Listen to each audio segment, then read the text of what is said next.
மக்களால் நான், மக்களுக்காகவே நான். என் உயிரினும் மேலான அன்பு உடன்பிறப்புகளே, தண்ணி வரல, பெண்களுக்கு பாதுகாப்பு இல்லை, அரசு மருத்துவமனையில் தவறான சிகிச்சை நடக்குது. இவங்களுக்குலாம் வேற மாதிரி ஆட்டம் ஆடணும், இல்லைன்னா வெல்ல முடியாது.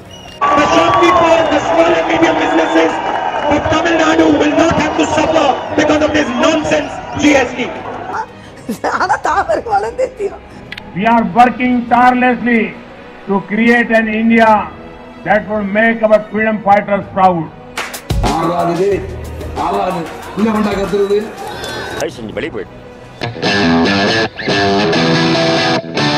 நான் உங்க தினேஷ் பேசுறேன். இது உங்களோட ஸ்மார்ட் சிட்டிசன்.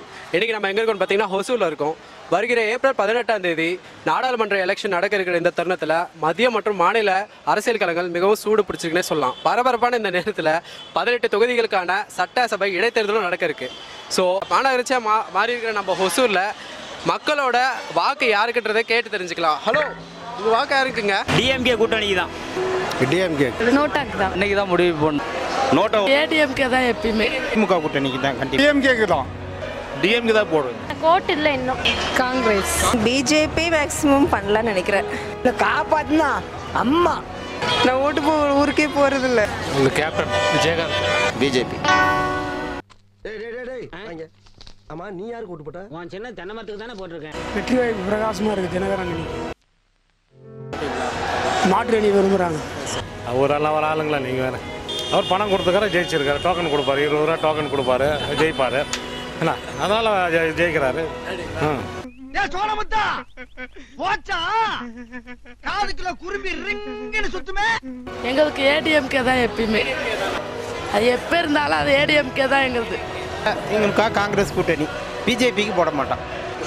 போன ட்ரிப்பு பிஜேபிக்கு போட்டான். டிமானிசேஷன் அந்த மாதிரி ஒர்க்கு இங்கே வந்து தமிழ்நாட்டில் வந்து ஒரு குழப்பமான அரசியல். எதுவுமே நிலை இல்லை, நல்லதே செய்யலை. எல்லா விஷயத்துலேயும் மத்திய அரசோட்ட விட்டு கொடுத்துட்டு போயிட்டாங்க. எடப்பாடி அரசு வந்து எடுபடி அரசு மாதிரி இருக்குது. ஏடிஎம்கேல வந்து ஜெயலலிதா அம்மா, எம்ஜிஆர் செத்தவன் நான் மாறிட்டேன்.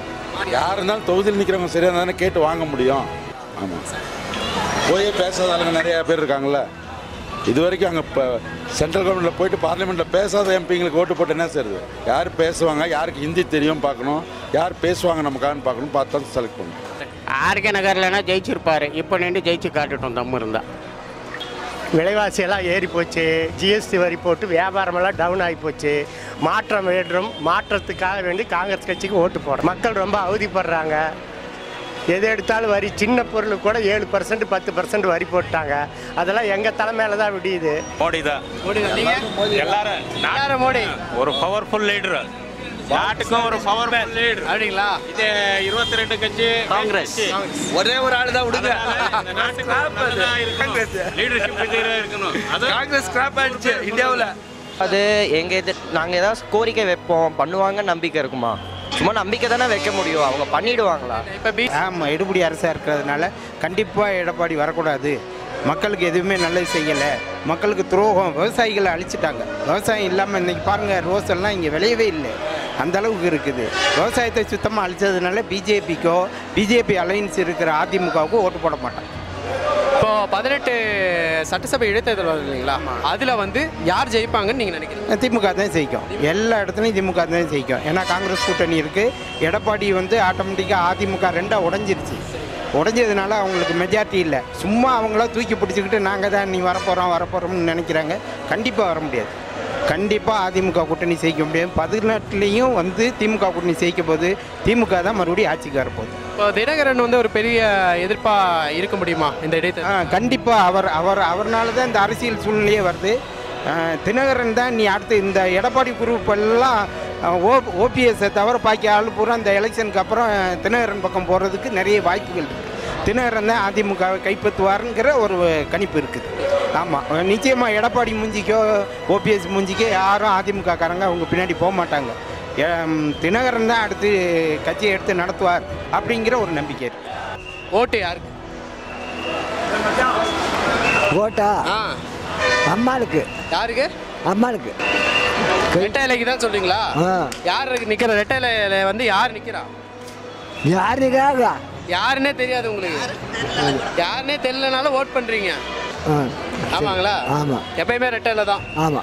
ஆனால் இந்த வாட்டி காங்கிரஸ் டிஎம்கே தான் வரும்னு சொல்கிறாங்களே, என்ன சொல்கிறீங்க? யார் வேணாலும் பார்க்கலாம். சரி, இது அம்மாவோட கட்சினா இப்போ தினகரன் தான் அம்மாவோட கட்சி. நம்மளை காப்பாற்றினா அம்மா. பாருங்க அம்மா மேலே எவ்வளோ பற்று வச்சிருக்கிறாரு.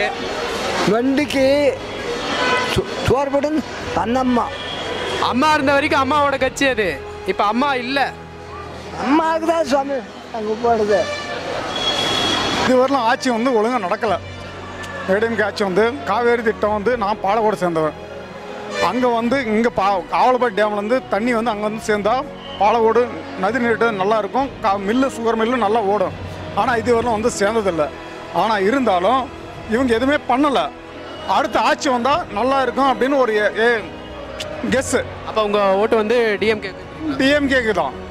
டிஎம்கேக்கு சப்போர்ட் பண்ணுறீங்களா இல்லை காங்கிரஸ் எதிர்பார்க்க? இல்லை, நாங்கள் டிஎம்கே சப்போர்ட் பண்ணுறேன். நான் வந்து நம்மளுக்கு முன்னாடி வந்து இருந்தவங்க செஞ்சவங்க எல்லாமே வந்து டிஎம்கே. முன்னாடி அவர் வந்து கலைஞர் இறந்துட்டார். இருந்தாலும் நம்மளுக்கு வந்து காவேரி திட்டத்தில் அந்த எங்களுக்கு எங்கள் ஏரியாவுக்கு வந்து தண்ணி வரதுக்கு வந்து ஏற்பாடு பண்ணுறது வந்து கலைஞர் இறந்துட்டாலும் முக ஸ்டாலின் செய்வார். லாபகரமாக இல்லை தொழில். ஆமாம், லாபகரமாக எதுவுமே தெரியல சார் கண்ணுக்கு தெரிஞ்ச. அதாவது ஐஎஸ்டில் இருக்கிறவங்களுக்கு தான் இந்தனுடைய ஆட்சி வந்து ஐஎஸ்டில் இருக்கிறவங்களுக்கு தான் நல்லது.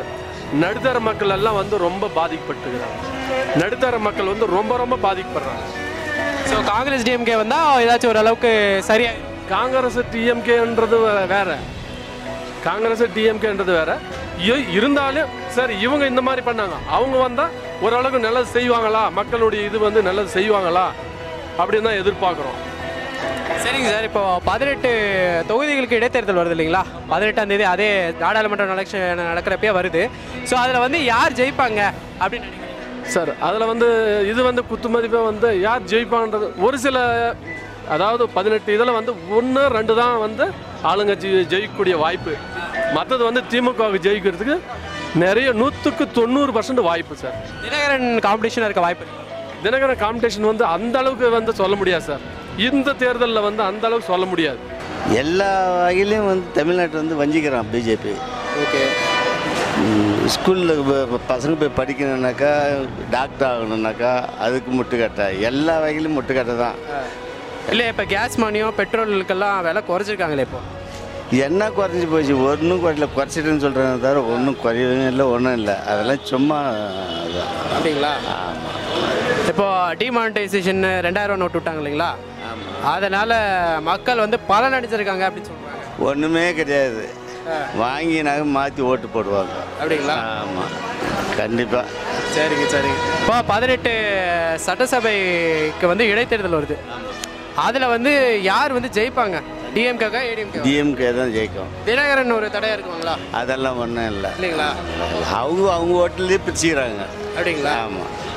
இப்போ ஒரு தொகுதி நடந்ததில் தினகரன் ஜெயிச்சிட்டார் இல்லைங்களா? அது காசு கொடுத்து ஜெயிச்சது, அதெல்லாம் வந்து ஒரு ஜெயிப்பவே கிடையாது. அப்படிங்களா? ஆமாம். ஆர்கே நகர் தொகுதி அதில் வந்து அவருக்கு கெத்த அது. ஆமாம், அவ்வளோதான். இப்போ வர 18 தொகுதி ஜெயிக்கிட்டோம், இல்லை 40 தொகுதியில் ஜெயிக்கிட்டோமே பார்க்கலாம். அப்படிங்களா? ஆமாம். நாடாளுமன்ற தேர்தலில் உங்கள் ஓட்டு யாருக்கு? எலெக்ஷன் பாலிடிக்ஸே பிடிக்காதுப்பா. பாலிடிக்ஸ் பிடிக்காது, பரவாயில்ல. யார் வரணும்னு நினைக்கிறீங்க? சீமானா? இல்லைங்க, இப்போ வந்து மத்தியில் எலெக்ஷன் நடக்குது. சீமான் எந்த கட்சியோட கூட்டணி இல்லை, அவருக்கு தனியாக இருக்கட்டும், தனிச்சு நிற்கிறாருல, அது போதும்ல. ஓட்டு யாருக்கு? ஓட்டு ஓட்டு ஓட்டா? தமிழ் பரவாயில்ல, கன்னடா பரவாயில்ல வாங்க. ಇಂಗ್ಲಿಷ್ ಬರ್ತಾ? ಇಂಗ್ಲಿಷ್ ಗೊತ್ತಾ? ಕನ್ನಡ ಇಂಗ್ಲಿಷ್ ಅಲ್ಲಿ ಏನು ಹೇಳ್ಬೇಕು? BJP Congress? Congress. Why Congress? I like Congress. Why you don't like BJP? I don't like. ಅಯ್ಯೋ ಏನಕ್ಕೆ? Okay fine, thank you. Okay. அடுத்து வந்து மத்திய அரசு இந்த கஜா புயல் எல்லாம் நாட்டை வந்து எட்டி பார்க்கல. இப்போ இதுன்னு ஒன்று உங்களுக்கு பார்லிமெண்ட் எலெக்ஷன்னா மோடி 10 தரம் 15 தரம் வர்றாரு. இவ்வளோ நாள் எங்கே போனார்? இல்லை, எங்கே போனார்? ஏன் இதுக்கு முன்னாடி ஒரு நாள் வந்து எட்டி பார்த்துட்டு இந்த கஜா புயலில் எத்தனை மக்கள் வீடு இழந்து இது இழந்துருந்தாங்க, ஒருத்தருக்குமே எதுவுமே செய்யலையே. இப்போ திடீர்னு எனக்கு ஓட்டு மட்டும் போடுங்கன்னா நிச்சயமாக போட மாட்டேன். காங்கிரஸ் வந்தால் அவங்களோட கோரிக்கைகள்லாம் நிறைவேற்றுவாங்க. ஓரளவுக்கு காங்கிரஸ் இருக்கையில் எங்களுக்கு பண மதிப்பெல்லாம் இவ்வளோலாம் பெட்ரோல் விலைவாசி ஏறலை. பெட்ரோல்லாம் நாளுக்கு நாள் ஏற்றிக்கிட்டே இருக்காங்க. அது யாரை பாதிக்குது? அடிப்படை மக்களை, சாதாரண மக்கள், தொழிலாளர்களை பாதிக்குது. அப்படி பார்த்தீங்கன்னா கேஸ் மானியமும் இப்போ பெட்ரோல் விலை ஏறியும் இறங்கி இருக்கு, கேஸ் மானியம் கொடுக்குறாரு. இருக்கிறது தற்காலிகமாக பண்ணுறாங்க, மறுபடியும் ஏற்றுறதுக்கு தான். நிச்சயமாக மோடி வந்து கார்பரேட் நிறுவனங்கள் பெரிய முதலாளிகளுக்கு பாதுகாவலராக இருக்கார் தவிர சாதாரண ஏழை மக்களுக்கு பாதுகாவலர் இல்லை. அவங்களோட போகிறதுனால இந்த ஏடிஎம்கேயும் இதோட க்ளோஸ் ஆகுது. தினகரன் தான் அடுத்து ஆட்சியை கைப்பற்ற போகிறாருங்கிற நம்பிக்கை இருக்குது. அவர் பின்னாடி தான் போகிறாங்க இவங்கெல்லாம். இவங்க எடப்பாடியை நம்பிலாம் யாரும் போக மாட்டாங்க. கட்சி அறிக்கையில் ஏழை தொழிலாளர்களுக்கு வந்து 2000 ரூபா கொடுக்குறேன் அப்படின்னு இது கொடுத்துருக்காங்களா? ஏடிஎம்கே கொடுத்துருக்காது. மோடி 15 லட்சம் போடுறோம்னாரு, அது வந்துருச்சா? ஒரு 15 ரூபா கூட வரலையே. அதே அவர் 15 லட்சம் மோடி போடுறோம்னு சொல்லியிருந்தாரு, ஒரு 15 ரூபா கூட வரல. இப்போ இவங்க 1500 போடுறோம், 2500 போடுறோம், அதெல்லாம் ஓட்டுக்காக பண்ணுறாங்க. ஏங்க ஏப்ரல் 18 இளைஞர் பெரும் மாற்றம், உங்களோட ஓட்டு யாருக்கு? பிஜேபிக்கா காங்கிரஸ்? வந்து இப்போ நான் என்ன உங்கள்கிட்ட சொல்றது, தேவையில்லாத ஐடியாலாம் கொடுத்துட்டு நம்மளை இறக்கி விட்டு வெடிக்க பார்க்குறானே.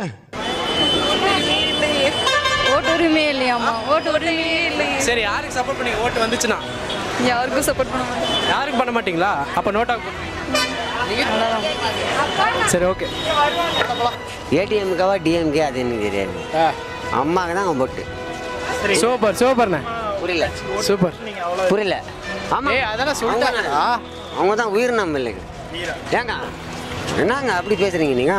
ஏன்க்கா உங்க பொண்ணுக்கு இருக்கட்டும், உங்களுக்கு கல்யாணம் ஆச்சுல, உங்களுக்கு பொண்ணுக்கு எதுவும் கொடுத்தியா? அம்மாவும் இல்லை அப்பாவும் இல்லை, என்ன ஆச்சு வரப்போகுது? நம்ம அப்பா போயிட்டாரு. இப்போ நம்ம இது அந்த டிசைட் தான் பண்ணணும். இப்போ நம்மளுக்கு இப்போ யார் வேணும் அதான் தேர்ந்தெடுக்கணும். பேச்சு கேளுங்க. அப்பா போயிட்டாரு. நீங்க யாருக்கு ஓட் பண்ணுவீங்க? நாங்கள் ஸ்டாலின் தான் போடுவோம். ஸ்டாலினுக்கு தான். ஏன் இப்போ இருக்கிற ஆட்சி மேலே ஆட்சி இல்லை, 2 ஆட்சி சரியில்லை, அதனால இப்போ வேற ஆள் வரணுன்ட்டு இது செய்கிறோம்.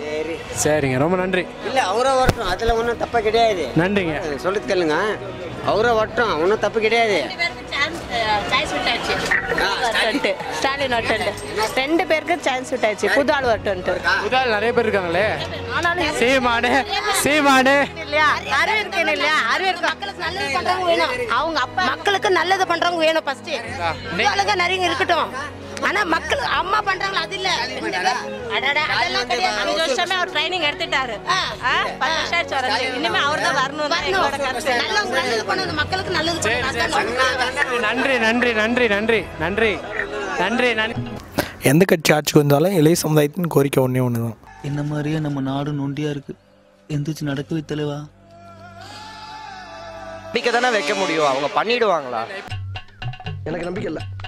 நீ இப்படி நம்பிக்கை இல்லைன்னு சொல்லுவேன்னு தெரிஞ்சுதான் நான் ஓட்டு போட்ட சீட்டையே கையில கொண்டு வந்திருக்கேன். ஓட்டு போட்ட சீட்டியா? என்னண்ணே இங்க பாருங்கண்ணே, தென்னை மரத்துல போட்டுக்கணா. அட என்னண்ணே நீங்க எத்தனை வருஷமா நீங்க கெஞ்சிட்டு இருக்கீங்க தென்னை மரத்துல போடுறான்னு. நாங்க நினைவு இல்லாம இருக்கோம். 17 வருஷமா தென்னை மரத்துல தானே போட்டுக்கிட்டு இருக்கோம். நாங்கெல்லாம் வாக்கு மாற மாட்டோம்னே.